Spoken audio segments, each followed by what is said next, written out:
आज अपन बात करेंगे ग्रुप के बारे में। कल चर्चा की थी ग्रुप के बारे में, आज अपन कंटिन्यू आगे करेंगे ग्रुप। देखो कल अपन बात की ग्रुप किसे कहते हैं, ग्रुप की परिभाषा और ग्रुप के कुछ उदाहरण अपनी पिछली क्लास में किए थे। आज नेक्स्ट क्लास में अपन ग्रुप के अवयव की कोटि उसके बारे में चर्चा इस क्लास में करेंगे।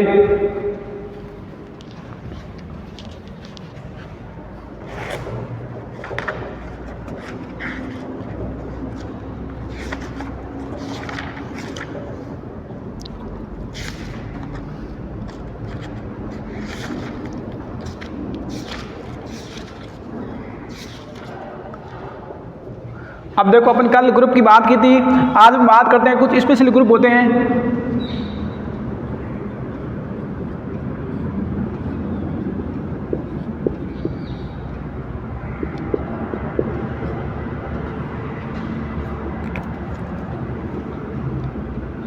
इसमें देखो पहला है ZN अवशेष योग N, इसको बोलते हैं मोडुलो योग N।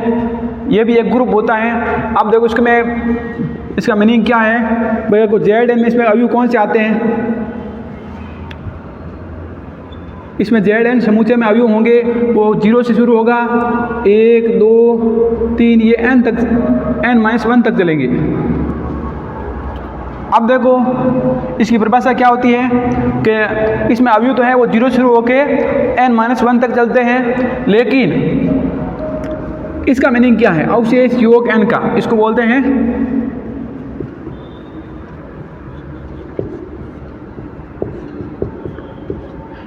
मोडुलो योग N या अवशेष योग N। अब देखो इसका मीनिंग क्या होता है। जैसे अपन इस ग्रुप को लिखते हैं, जैसे मान लो अवयव इसके मान लो A और B दो अवयव हैं, तो देखो A अवशेष योग N, B का मीनिंग क्या होगा। देखो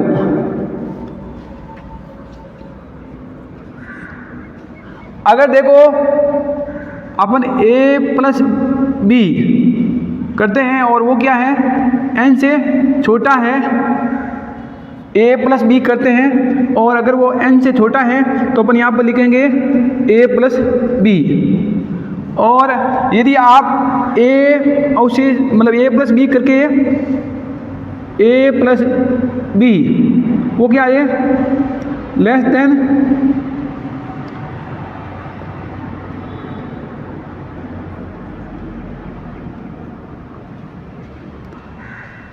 वो क्या होगा ग्रेटर देन इक्वल N हो। अगर आप A प्लस B लेते हो और A प्लस B का मान क्या है वो N से, जो इस अवशेष योग में N है, इनसे क्या हो बड़ा हो या बराबर हो, तो अपन क्या करते हैं A प्लस B में N का भाग देने पर प्राप्त शेषफल, यानी इसका मान अपन यहाँ पर क्या रखेंगे A प्लस B में अपन N का भाग देंगे, जो शेषफल प्राप्त होगा वो इसका मान यहाँ पर रखते हैं। इसका मीनिंग ये होता है। जैसे अपने एग्जाम्पल की बात करें तो देखो मैंने ले लिया मान लो Z4 और मोडुलो 4। अब देखो ये कोई अपने समूचे लिया है और अपने को ये भाई इस समूचे में कौन से अवयव होंगे तो उसकी चर्चा करें। देखो सबसे पहले देखो ये क्या है ग्रुप है, अपन सिद्ध करेंगे ये ग्रुप है।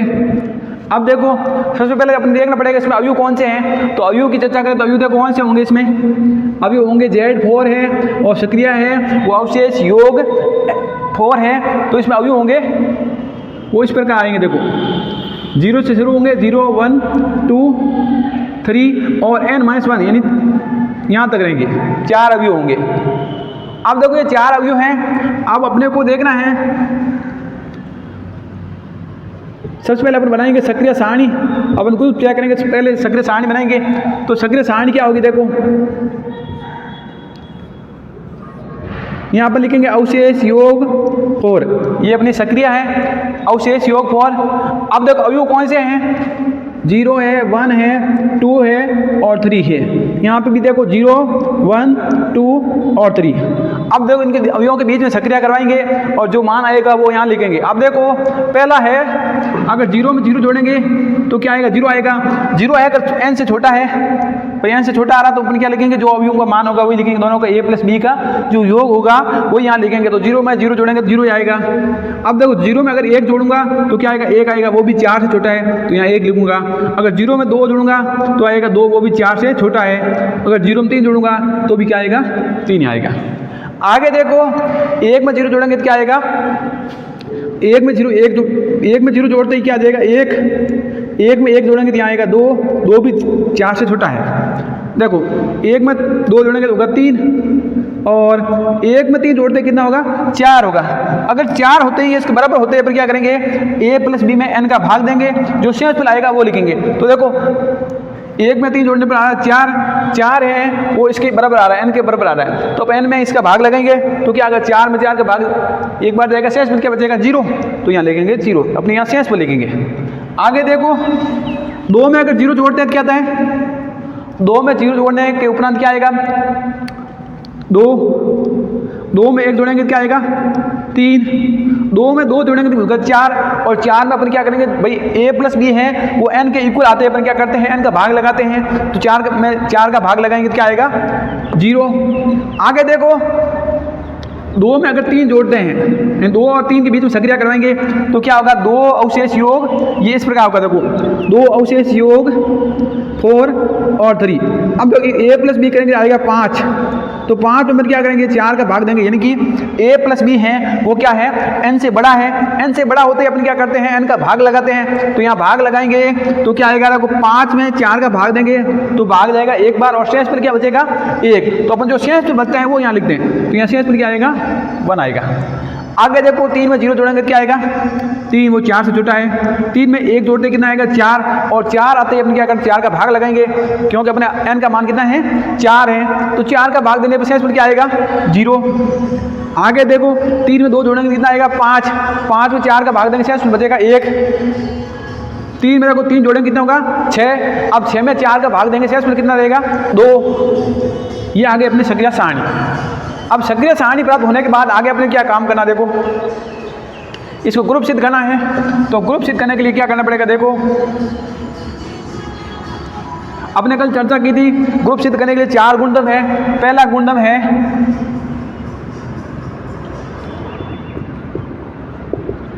समर्था, इसको बोलते हैं इंग्लिश में क्लोजर लॉ। अब समर्था नियम है वो क्या कहता है कि आप ग्रुप के, जैसे ये सक्रिय सारणी है, सक्रिय सारणी में अवयवों के बीच में आपने सक्रिया कराई, किसी अवयव को लेकर आपने सक्रिया करवाई, तो सारे अवयव क्या आ रहे हैं, समुच्चय Z4 से बिलोंग कर रहे हैं। तो इसका मीनिंग है सक्रिय सारणी के सभी अवयव Z4 समुच्चय Z4 में उपस्थित हैं। अब देखो ये सारे अवयव इसमें उपस्थित हैं, इसका मतलब समर्था नियम की पालना हो रही है। समर्था नियम यही कहता है कि a प्लस बी करने पर क्या वो इसमें आ जाएगा, वापस Z4 में आ जाए, Z4 में आ रहा है। आगे देखो दूसरा नियम है वो है साहचर्य नियम, एसोसिएटिव लॉ। अब देखो साहचर्य नियम क्या कहता है कि अपन कोई भी 3 अवयव लेंगे और उनके बीच में सक्रिया करवाएंगे, वो भी किस में आना चाहिए, Z4 में आना चाहिए। तो ये तो अपने पता भाई योग सक्रिया है, ऐसे लिख दो, अवशेष योग सक्रिया सदैव सहचारी होती है। अब दूसरे गुणधर्म की पालना हो गई, पहला गुणधर्म हो गया, दूसरा हो गया। अब तीसरा गुणधर्म है तत्समक अवयव का अस्तित्व। अब देखो तत्समक अवयव का अस्तित्व कैसे तय करते हैं। तत्समक अवयव क्या होता है कि जैसे ये देखो पहला, जैसे ये कॉलम है, इसके जैसा कॉलम कहाँ पे है, 0 1 2 3, 0 1 2 3। तो इसका मतलब 0 क्या कहलाएगा यहाँ पे, तत्समक अवयव का। यानी आप तत्समक अवयव की परिभाषा यह थी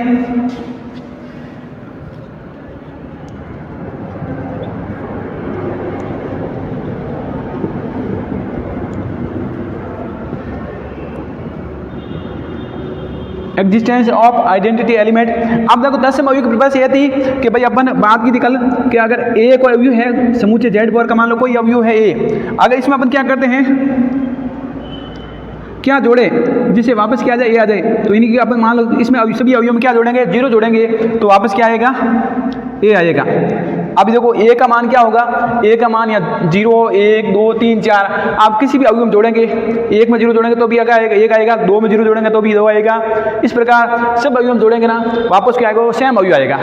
तब इसका मीनिंग ये है 0 यहाँ पे क्या कहलाएगा, तत्सम अवयव। तो यहाँ पर ई का मान क्या हो गया, 0।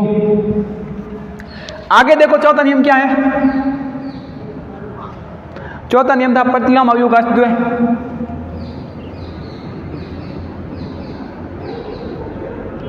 प्रतिलोम अवयव का अस्तित्व है, एग्जिस्टेंस ऑफ इनवर्स एलिमेंट।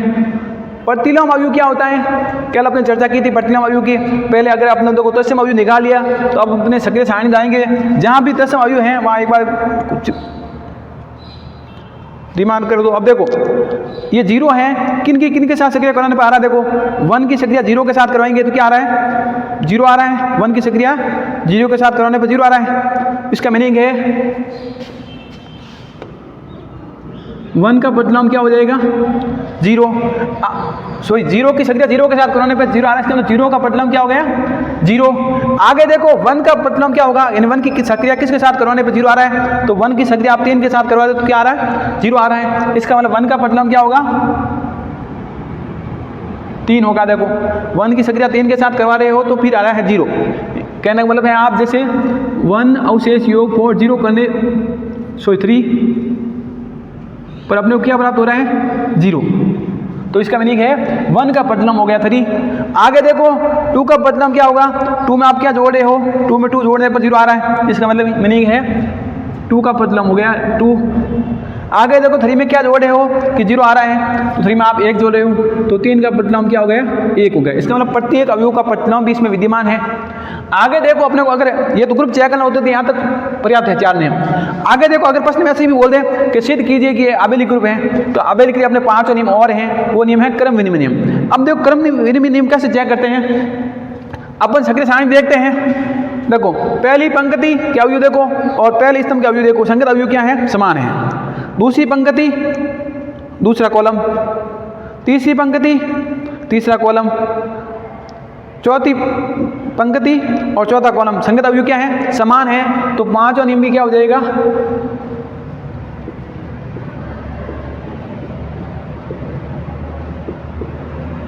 अब देखो प्रत्येक पंक्ति के संगत स्तंभ का अवयव क्या है, समान है। इसका मतलब 5वें नियम यानी क्रम नियम की भी पालना होती है। अगर 5 नियमों की पालना हो रही है तो ये ग्रुप क्या कहलाएगा, आबेलिक ग्रुप कहलाएगा।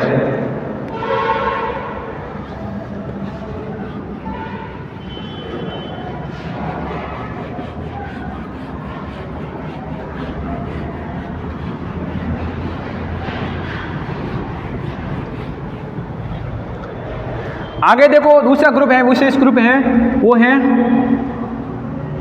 अवशेष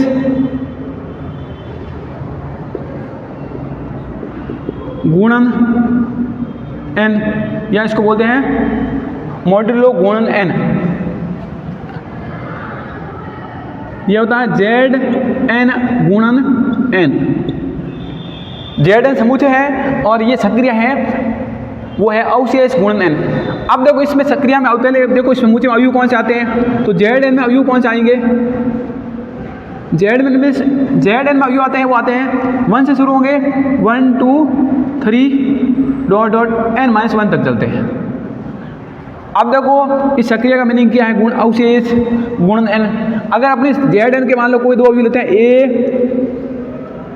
और अवशेष गुणन n अगर b, तो इसका मीनिंग क्या होगा, देखो अपन a गुणा b लिखेंगे। कब लिखेंगे, a गुणा b है वो लेस देन हो n। अगर a को b से गुणा करें और वो n से छोटा आ रहा है तब अपन यहाँ लिखेंगे a गुणा b, और a गुणा b वो करने पर वो ग्रेटर देन इक्वल आ रहा है n, तो यहाँ लिखेंगे a गुणा b में n का भाग देने पर प्राप्त शेषफल।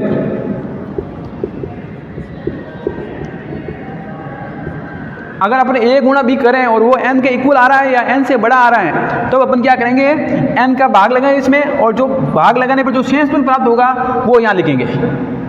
अब देखो इसका भी एक एग्जांपल लेते हैं अपन। अपने एग्जाम्पल ले लिया, मान लो Z5, सिद्ध कीजिए, प्रश्न ऐसे मान लो सिद्ध कीजिए कि Z5 और अवशेष गुणन 5 एक ग्रुप है। तो देखो इस ग्रुप को अपन सिद्ध करेंगे। ग्रुप सबसे पहले देखो Z5 में कौन से अवयव आएंगे, तो Z4 में अवयव होंगे 1 2 3 4। इसमें देखो अवयव कहाँ से शुरू होते हैं, 1 से शुरू होते हैं और n-1 तक चलते हैं। तो यहाँ पे देखो n का मान 5 है तो 1 से शुरू होंगे 4 तक जाएंगे। आगे देखो सक्रिया क्या है, सक्रिया गुणन सक्रिया है, तो गुणन सक्रिया है तो सक्रिया सारणी बनाओ।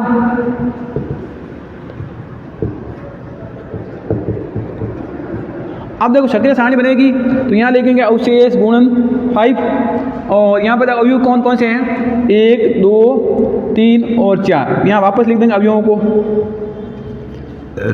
अब देखो एक ही सक्रिया एक के साथ करवाएं, इसका मीनिंग ये है एक की सक्रिया आप एक के साथ करवा रहे हो, एक को एक से गुणा कर रहे हो। एक को एक से गुणा करने पर वो क्या होगा, अगर n से छोटा होगा तो अपन क्या लिखेंगे, एक गुणा b लिखेंगे। तो अब देखो ये 5 से छोटा है तो यहाँ लिखेंगे 1। अब एक को आप 2 से गुणा कर रहे हो, अगर 5 से छोटा है तो यहाँ जो मान आएगा वही लिखेंगे। तो यहाँ क्या लिखेंगे 2, यहाँ लिखेंगे 3, यहाँ लिखेंगे 4, 4 भी क्या है 5 से छोटा है। आगे देखो 2 को आप 1 से गुणा कर रहे हो तो यहाँ 2 लिखेंगे, 2 को 2 से करेंगे 4 आएगा, 4 भी 5 से छोटा है। आगे देखो 2 को आप 3 से गुणा कर रहे हो, कितना होगा 1 गुणा b यानी 6 होगा। 6 में अगर 5 का भाग लगाएंगे तो शेष पर क्या आएगा 1 आएगा। आगे देखो 2 को आप 4 से गुणा करा रहे हो, 2 को आप 4 से गुणा कराने पर 8 होगा। 8 में आप क्या होगा, तो 8 5 से बड़ा है तो अगर a गुणा b है वो बड़ा है n से तो अपन क्या करते हैं a गुणा b में n का भाग देने पर प्राप्त शेष होगा वो यहाँ लिखेंगे। तो देखो 4 को आप 2 को 4 से गुणा करवाने पर आ रहा है 8, 8 में 5 का भाग देंगे तो शेष पर कितना बचेगा 3। इसी प्रकार देखो यहाँ पे यहाँ जाएगा 3, 3 को 2 से करेंगे 6, 6 में 5 का भाग देंगे शेष फैलाएगा 1, 3 को 3 से गुणा कर 9, 9 में 5 का भाग देने पर शेष फैलाएगा 4 और 3 को आप 4 से गुणा कर रहे हो रहे 12, 12 में आप 5 का भाग देंगे तो शेष फैलाएगा 2। आगे देखो 4 को 1 से गुणा कर रहे हो, 4 वो 5 से छोटा है तो 4 लिखेंगे। 4 को आप 2 से गुणा करेंगे तो वो कितना आएगा, वो आएगा देखो 4 को 2 से करने पर 8, 8 में आप 5 का भाग देंगे शेष फैलाएगा 3। 4 को आप 3 से गुणा करो 12, 12 में आप 5 का भाग देंगे शेष फैलाएगा 2। 4 को 4 से गुणा करने पर आ रहा है 16, 16 में आप 5 का भाग देंगे तो शेष फैलाएगा 1। ये आगे सक्रिय सारणी। अब सक्रिय सारणी प्राप्त होने के बाद आगे अपन देखो क्या करते हैं।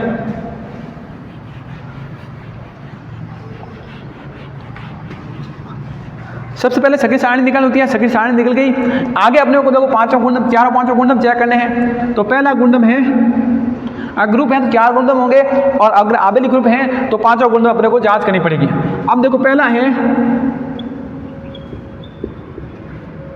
समवर्तन नियम। समवर्तन नियम तो क्या कहता है, सक्रिय सारणी में जो अवयव आ रहे हैं वो क्या समूचे है विद्यमान है, हाँ बिल्कुल है जी। तो है तो इसका मतलब है समवर्तन नियम की पालना हो रही है। तो ऐसे लिख दो, सक्रिय सारणी के सभी अवयव Z5 में विद्यमान है। आगे देखो दूसरा नियम हो जाएगा साचर्यता।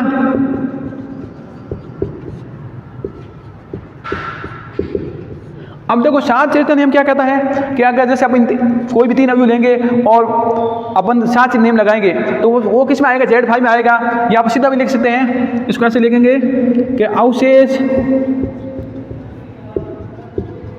गुणन सक्रिया सदैव सहचारी होती है। तीसरा नियम है वो है तत्समक अवयव का अस्तित्व। तत्समक अवयव का अस्तित्व, एग्जिस्टेंस ऑफ आइडेंटिटी एलिमेंट। अब देखो तत्सम अवयव क्या होता है, आपने चर्चा की थी कि भाई तत्सम अवयव ये होता है कि आप देखो वो पहला कॉलम देखो, जैसे ये कॉलम है ना, इनके जैसे कॉलम कहाँ पे है, यहाँ पे है, तो इसके ऊपर वाला अवयव क्या कहलाएगा, तत्सम अवयव कहलाएगा। तो देखो जैसे आप ए अवयव ले रहे हो, Z5 का अवयव मान लो ये ले रहे हो और उनके साथ अवशेष गुणन सक्रिय लगा रहे हो, तो वापस क्या आ रहा है, ए कब आ रहे हैं, यानी आप यहाँ पर अवयव क्या लेंगे 1 लेंगे तब। अब 1 यानी 1 क्या यहाँ पर क्या है, ई है। ई का मान 1 है, तब ये क्या होगा, इसका तत्सम अवयव कहलाएगा, जो कि इसमें विद्यमान है। गुणन के लिए तत्सम अवयव 1 होता है और योग के लिए तत्सम अवयव क्या होता है, 0 होता है। ये अपने को ध्यान रखना होता है। आगे देखो,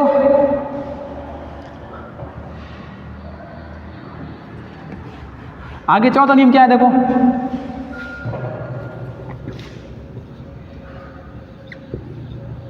प्रतिलोम अवयव का अस्तित्व है।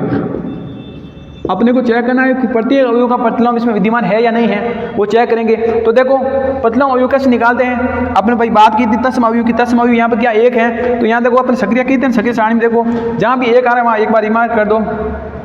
अब देखो ये 1 है, वो किसकी सक्रिया किसके साथ करवाने पा रहा है, 1 की सक्रिया आपने 1 के साथ करवाई, तब ये 1 आया।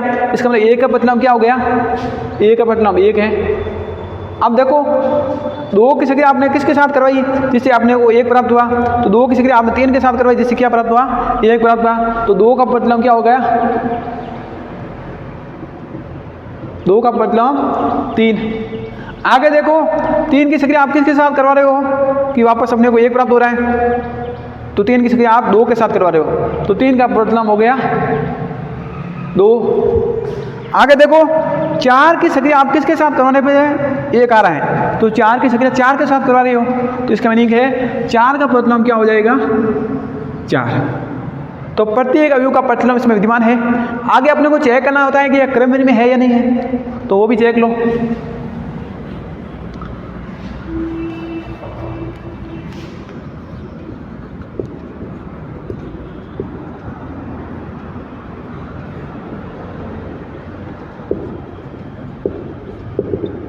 अब देखो क्रम विनिमय नियम क्या कहता है। क्रम विनिमय नियम यह कहता है कि प्रत्येक पंक्ति, देखो पहली पंक्ति और पहला स्तंभ अवयव संगत अवयव, देखो पहला अवयव है, इसमें पंक्ति में पहला अवयव, स्तंभ में पहला अवयव देखो, और दूसरी पंक्ति और दूसरा स्तंभ देखो, तीसरी पंक्ति तीसरा कॉलम देखो, चौथी पंक्ति चौथा कॉलम देखो, संगत अवयव क्या आ रहे हैं, समान आ रहे हैं। इसका मीनिंग ये है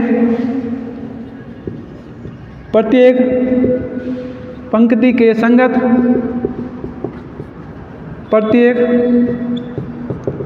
स्तंभ का अवयव है, अर्थात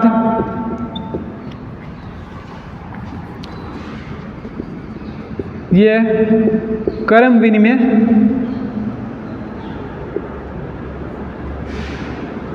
अब ये देखो पांचों नियमों की पालना हो रही है, तो ये ग्रुप कैसा कहलाएगा, Z5 अवशेष गुणन 5 ग्रुप होगा। वो कैसा ग्रुप होगा, अर्थात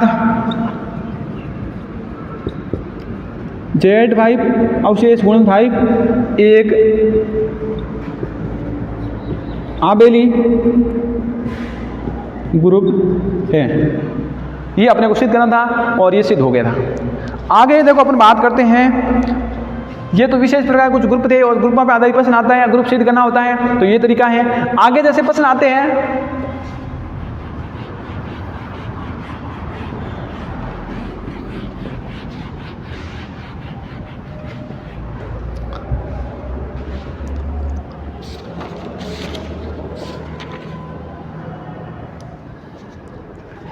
अब देखो हम थोड़ी चर्चा कर लेते हैं ग्रुप के कुछ गुणधर्म है, अपने को ध्यान रखने हैं।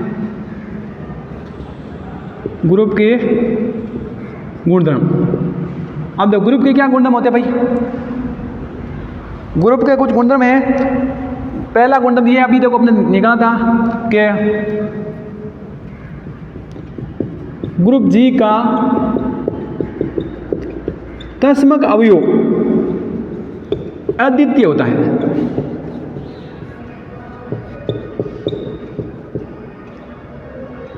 अभी अपने सक्रिय सारणी में चर्चा की थी भाई तत्सम अवयव पूरे जैसे सभी अवयवों का तत्सम अवयव तो क्या एक ही निकला था, तो तत्सम अवयव क्या होगा, अद्वितीय होगा।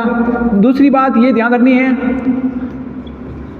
ग्रुप के प्रत्येक अवयव, ग्रुप के एवरी एलिमेंट प्रत्येक अवयव का प्रतिलोम अद्वितीय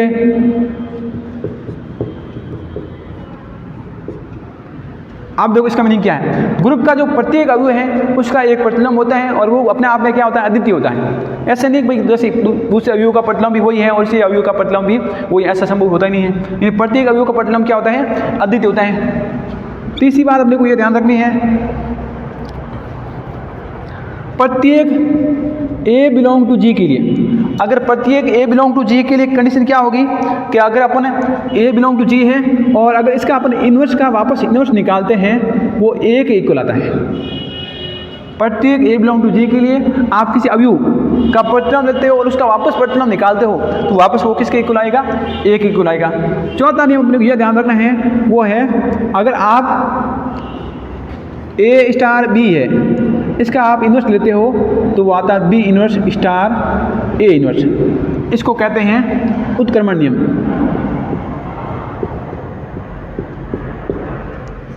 ए स्टार बी का इन्वर्स है तो आ जाएगा B inverse star A inverse.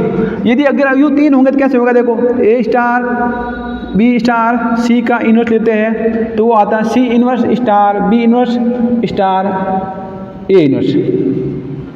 ये होता है उत्क्रमण नियम। तो ग्रुप के सामान्य गुण अपने को ध्यान रखना है। पहला है ग्रुप का तत्सम अवयव होगा वो अद्वितीय होगा। दूसरी बात है ग्रुप के प्रत्येक अवयव का प्रतिलोम होगा वो क्या होगा, अद्वितीय होगा। तीसरा नियम ये रखना है कि अगर ए इन्वर्स का अपन इन्वर्स निकालेंगे तो वो ए के इक्वल आएगा। चौथा नियम है वो उत्क्रमण नियम।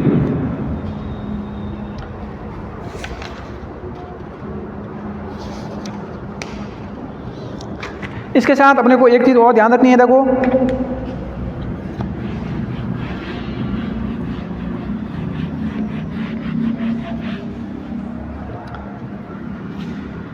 यदि G एक ग्रुप है तथा A, X और Y बिलोंग टू G कोई अवयव है, तब ग्रुप में भी क्या हो गए, काटने के निरीक्षण के नियम लगते हैं। तो देखो तब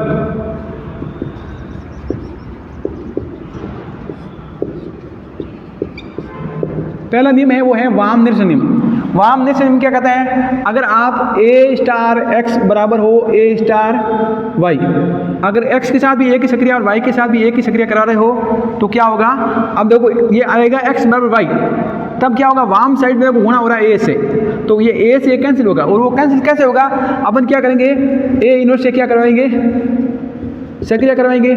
तो a इनवर्स ये हो जाएगा a स्टार x बराबर a inverse a star y। अब देखो अपने पढ़ा था शास्त्रीय नियम।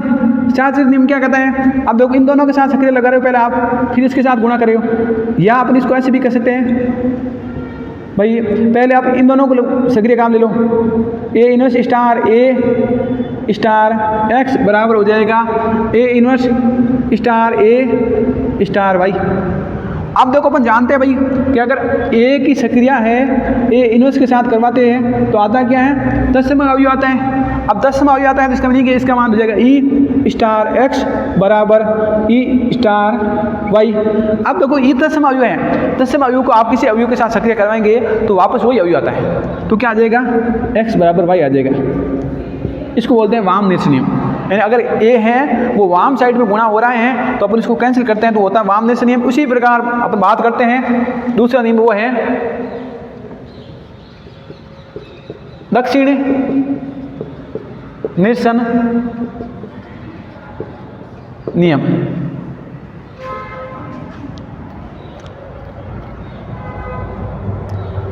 अब देखो दक्षिण निरीक्षण नियम क्या कहता है, अगर आप एक्स स्टार ए है बराबर है वाई स्टार ए, अब इसमें आप क्या करा रहे हो, ए इनवर्स की सक्रिया कराओगे तो क्या होगा,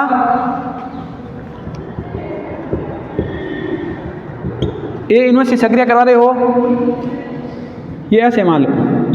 अब देखो ए इनवर्स की सक्रिया करा रहे हो, एक्स स्टार ए इनवर्स बराबर हो जाएगा वाई स्टार ए इनवर्स। अब देखो यहाँ पे आप वापस शास्त्रीय नियम लगाओगे, ग्रुप में शास्त्रीय नियम फॉलो होता है, ये आप पहली बात की भाई ये ग्रुप है, तो देखो क्या होगा, इसको अपन ऐसे लिख देंगे एक्स स्टार ए इनवर्स बराबर हो जाएगा वाई स्टार ए इनवर्स। अब देखो ए की आप ए के साथ सक्रिय कराते हो तो क्या आएगा, ई आएगा, यानी ए स्टार ए इनवर्स बराबर होता है ई। तो इसका मीनिंग क्या हो जाएगा, एक्स स्टार ई बराबर वाई स्टार ई। अब देखो अपने चर्चा की थी कि तत्सम अवयव को आप किसी अवयव से गुणा करवाते हो, कोई सक्रिय करवाते हो, गुणा हो योग हो तो वापस क्या आता है, वही अवयव आता है। तो यहाँ पे क्या आ जाएगा, एक्स बराबर वाई। इसको अपन बोलते हैं दक्षिण निरसन नियम।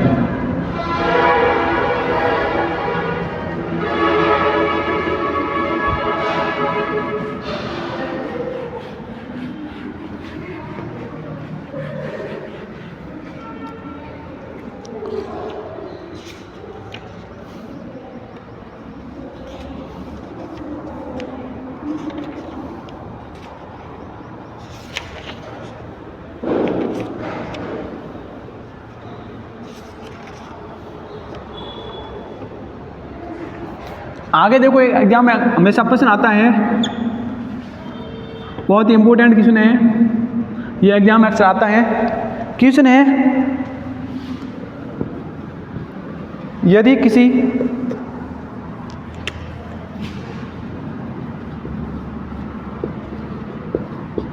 किसी ग्रुप G में 3 क्रमागत पूर्णांक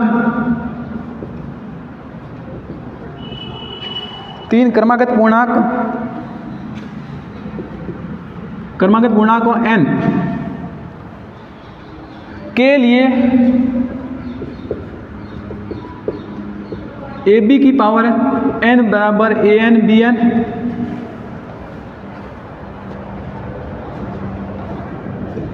प्रत्येक AB बिलोंग टू G, प्रत्येक AB बिलोंग टू G, तो सिद्ध कीजिए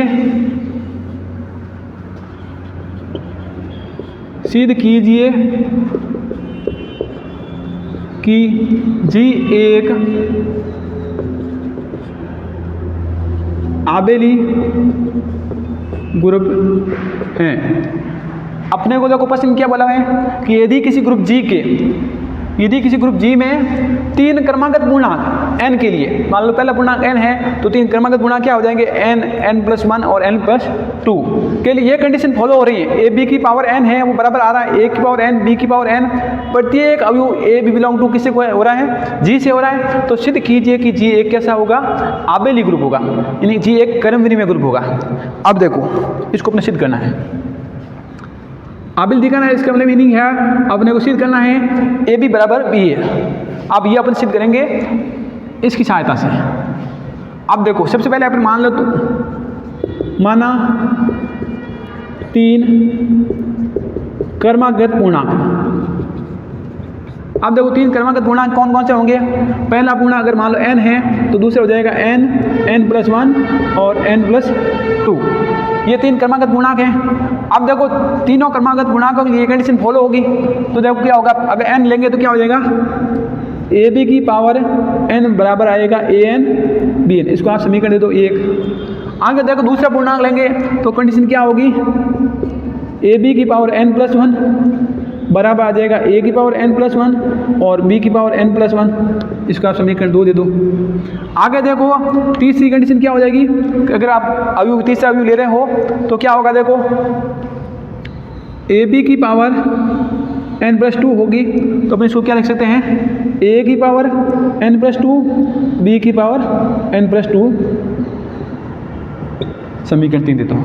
अब देखो आपने आगे क्या करना है, अपन क्या करेंगे, अपने को सिद्ध करना है ए बी बराबर बी ए होगा तो ये ग्रुप कैसा हो जाएगा, आबेली ग्रुप हो जाएगा। अब देखो समीकरण 3 से मैं इसको क्या लिख सकता हूँ, समीकरण 3 से इसको ऐसे लिख सकता हूँ, ए बी की power n+1 into A B बराबर, देखो यहाँ भी मैं ऐसे लिख सकता हूँ, ए की पावर n+1 इंटू ए और बी की पावर n+1 इंटू बी। इसको मैंने दिया ए बी की पावर n+1 और ए बी। अब देखो आप आधार समान घाते जुड़ते वापस यही स्टेप आता है। अब आगे देखो, अब अपन यहाँ पर क्या करेंगे, शास्त्रीय नियम लगाएंगे। भाई जी क्या है, ग्रुप है, ये प्रश्न बोल रखा है तो जी एक ग्रुप है, तो ग्रुप में तो शास्त्रीय नियम लगता है। तब देखो अपन क्या लगाते हैं, यहाँ लिख दो, जी में शास्त्रीय नियम। अब देखो शास्त्रीय नियम क्या कहता है, शास्त्रीय नियम ये कहता है, या आप पहले साथ नियम मत लगो, पहले ऐसे इसको एक बार ऐसे लिख लो भाई। देखो यार पहले से देखो ए बी की पावर n+1 है, तो अब देखो ए बी की पावर n+1 होगी तो अपने इसको जगह ये लिख सकते हैं ए की पावर n+1 और बी की पावर n+1, तो इसको ऐसे लिख देंगे ए की पावर n+1 बी की पावर n+1 और यहाँ आ जाएगा ए बी बराबर आएगा ए की पावर n+1 और ए और बी की पावर n+1 और बी। अब अपन लगाएंगे जी में शास्त्रीय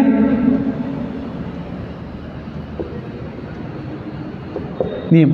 अब देखो शास्त्रीय नियम क्या कहता है, शास्त्रीय नियम में अपन चर्चा की थी, क्या देखो ये अब इन दोनों के साथ सक्रिय करवाएंगे, इन दोनों के साथ करवा रहे हैं भाई, इन दोनों की सक्रिय फिर इनके साथ करवा रहे हैं, या अपन इसको ऐसे भी लिख सकते हैं ए की पावर n+1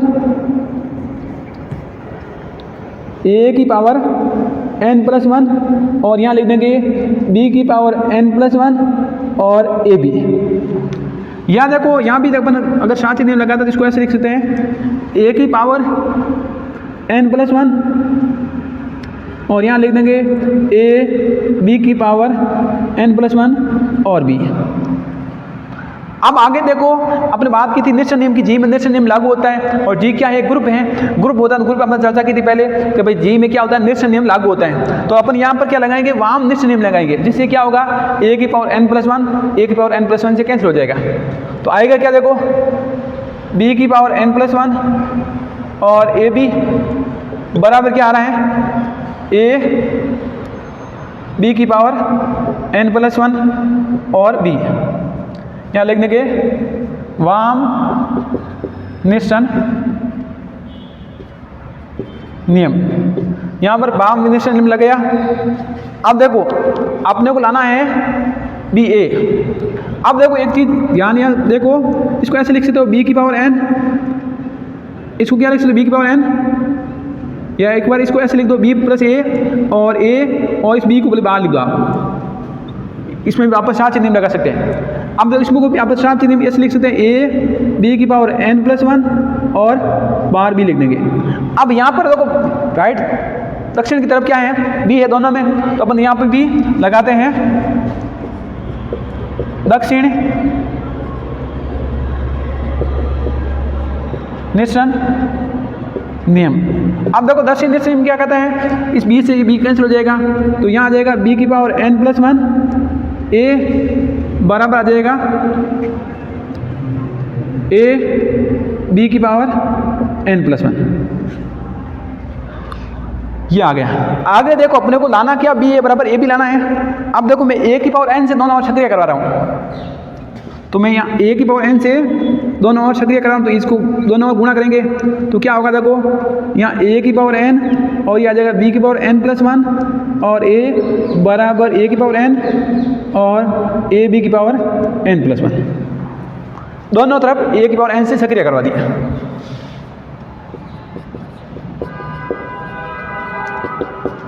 अब देखो सक्रिय करवाने के उपरांत आगे देखो क्या करेंगे अपन इसको,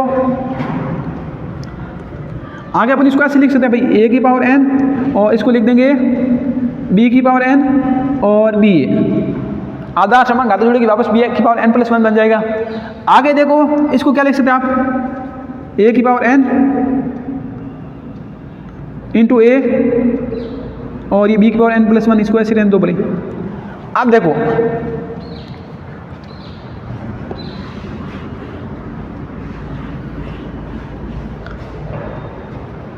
अब देखो साथ ही नियम लगाएंगे तो क्या होगा भाई, अपने इसको ऐसे लिख सकते हैं ए की पावर n बी की पावर n और इसको जैसे आपने लिखा था ना बी की पावर n, इसको अभी आप ऐसे लिख लो बी की पावर n और बी, और इन दोनों को एक बार क्वेश्चन डाल दो।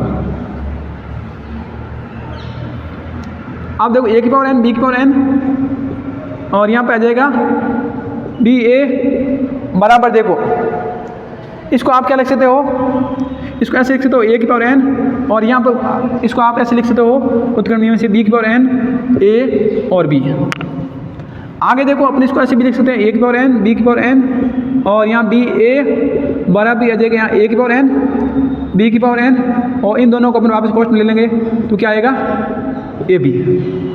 अब देखो आप यहाँ वापस निश्चित नियम लगो तो क्या होगा, एक ए बी की पावर एन से ए बी की पावर एन कैंसिल हो जाएगा, तो हम निश्चित लगा दो, जिससे क्या आ जाएगा, बी ए बराबर क्या आ जाएगा, ए बी।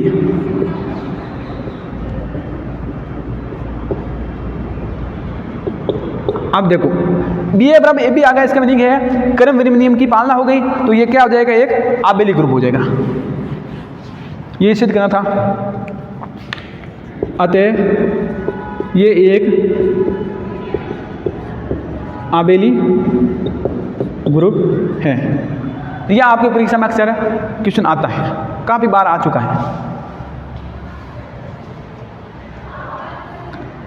आगे देखो अपन चर्चा करते हैं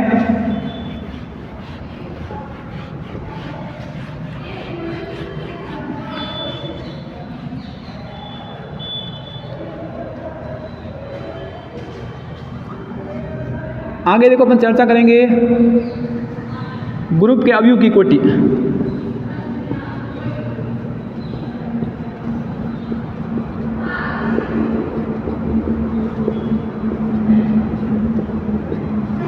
ग्रुप के अवयव की कोटि, order of element of group. Group के अवयव की कोटि क्या होती है, देखो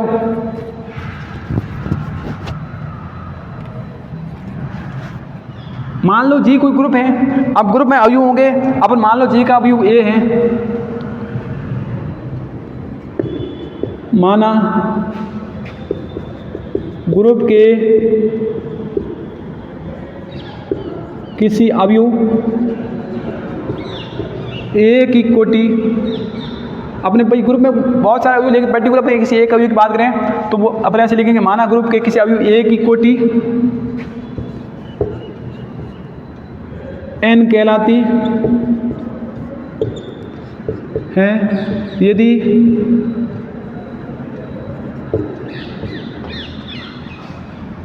n छोटे से छोटा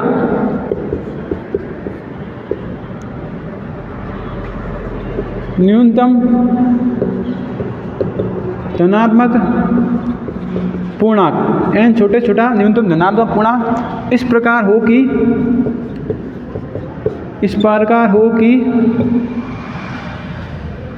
a की पावर n बराबर e, तब क्या होगा, तब n अवयव a की कोटि होगी।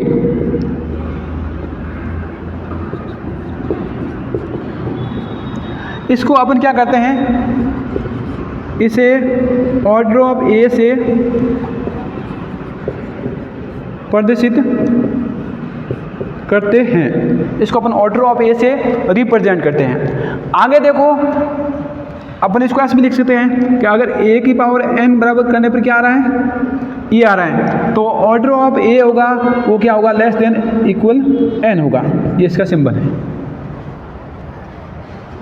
तो ग्रुप के अवयव की कोटि की परिभाषा क्या हो जाएगी, माना ग्रुप जी के किसी अवयव ए की कोटि है, वो n कहलाएगी, कब कहलाएगी, n छोटे छोटा न्यूनतम धनात्मक पूर्णांक होगा, इससे छोटा संभव नहीं है, न्यूनतम धनात्मक पूर्णांक होगा, और a की पावर n बराबर क्या होगा, e होगा, यानी कि a की पावर आप n लेने पर n को क्या ले रहे हो, धनात्मक पूर्णांक ले रहे हो, जिससे क्या आ रहा है, e आ रहा है। e यहाँ पे क्या होगा, जहाँ e क्या है, तत्सम अवयव है, e इसका क्या होगा, तत्सम अवयव होगा, तब अपन कहेंगे भाई n है वो अवयव a की क्या है, कोटि है, इसे अपन ऑर्डर ऑफ a से रिप्रेजेंट करते हैं, और a की पावर n करने पर e आ रहा है, इसका नहीं है ऑर्डर ऑफ a होगा वो लेस देन इक्वल क्या होगा, n होगा। अपन देखो इसका एक एग्जाम्पल भी लेते हैं।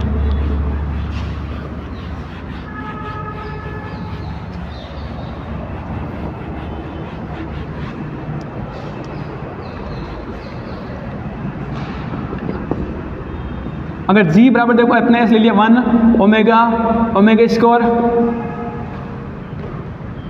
गुणन सक्रिया के लिए एक ग्रुप है, तो इसके प्रत्येक अवयव की कोटि ज्ञात करो। प्रश्न ऐसे आएगा कि ये एक ग्रुप है गुणन सक्रिया के लिए और अपने को प्रत्येक अवयव की कोटि निकालनी है, यानी कि अवयव है वो 1 ओमेगा ओमेगा स्क्वायर, तो प्रत्येक अवयव की कोटि निकालेंगे। वो कोटि कैसे निकलेगी उसकी कोटि की अपन चर्चा करते हैं। प्रत्येक अवयव की देखो कोटि क्या होगी, देखो ये गुणन सक्रिया के ग्रुप है, अपने पहले पिछले एग्जाम्पल में ये सिद्ध कर लेता। अब देखो अपने को कोटि निकालनी है और सक्रिया कौन सी, गुणन है। तो देखो अभी अपने चर्चा की थी कि ग्रुप जी का कोई अवयव है और a की पावर n करने पर क्या आ जाए, e आ जाए। e यहाँ पर क्या होगा, तत्सम अवयव होगा। अब देखो इसके लिए अपने चर्चा की थी कि गुणन सक्रिया के लिए तत्सम अवयव क्या होता है, गुणन सक्रिया के लिए तत्सम अवयव होता है 1 और योग सक्रिया के लिए होता है 0। तो देखो इसके लिए तत्सम अवयव का मान क्या होगा, e का मान होगा 1। अब देखो अपने अवयव 1 है, अवयव 1 भाई 1 की जगह अपन क्या ले रहे हैं, 1 ले रहे हैं। 1 की घात क्या ले है कि वापस क्या आ जाए, 1 आ जाए। तो 1 की घात आप 1 लेंगे तो क्या आएगा, 1 आएगा। ऐसे तत्सम अवयव है तो इसको अपन लिखेंगे ऑर्डर ऑफ 1 बराबर आएगा 1, n का मान यहाँ पर है। तो देखो 1 की कोटि क्या हो गई, 1 हो गई। आगे देखो ओमेगा, ओमेगा की पावर आप क्या लेंगे, ओमेगा के लिए n का मान क्या लेंगे कि क्या आ जाए, इसका मान 1 आ जाए।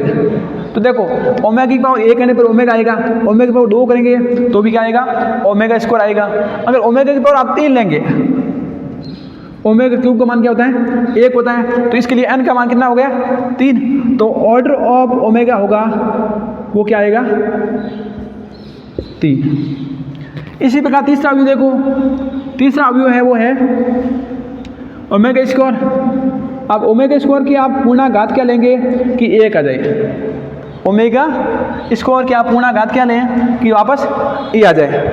तो देखो ओमेगा स्क्वायर की अगर मैं घात यहाँ पर क्या लूँ कि क्या आ जाए, अगर अपने को लाना क्या है, ओमेगा क्यूब लाना है। अब देखो मैं घात ही लूँगा तो इसको देखो कि इसका मीनिंग क्या होगा, इसको अपने से लिख देंगे ओमेगा क्यूब का स्क्वायर। अब देखो ओमेगा क्यूब का मान क्या था, 1 होता है। अब 1 ही आप घात से कुछ भी लगाओ वापस क्या आएगा, 1 आएगा। तो इसका मीनिंग क्या होगा, 1 आएगा। तो इसका मीनिंग है ऑर्डर ऑफ ओमेगा स्क्वायर बराबर आएगा 3। तो देखो a की कोटि क्या आई, 1, ओमेगा की 3, ओमेगा स्क्वायर की 3। ये प्रत्येक अवयव की अपने कोटि निकाल ली है। इसी प्रकार कोटि का कोई भी प्रश्न होगा अपन आसानी से कर सकते हैं।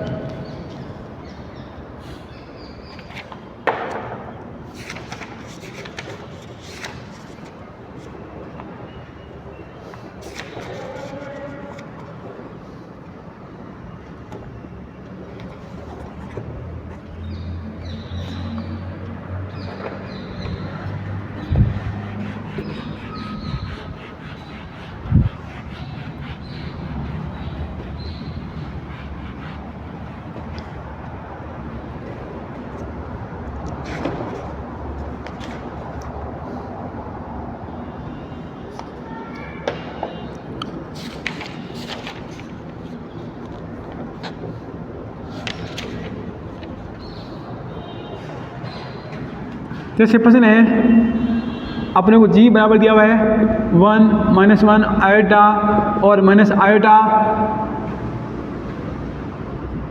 यह एक गुणन सक्रिया के लिए ग्रुप है, तो इसके प्रत्येक अवयव की कोटि ज्ञात करो।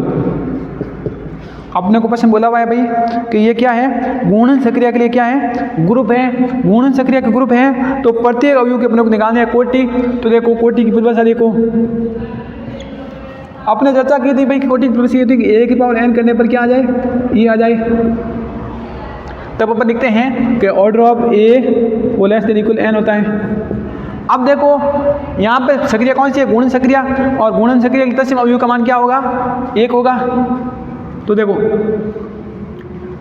पहला अवयव है 1 की आप पूर्णाघात क्या लेंगे कि वापस 1 आ जाए, तो 1 की पावर आप 1 लेंगे तब 1 आएगा। तो ऑर्डर ऑफ 1 बराबर कितना हो गया, 1, यानी तत्सम अवयव की कोटि क्या होगी, 1 होगी। आगे देखो अपन निकालते हैं -1।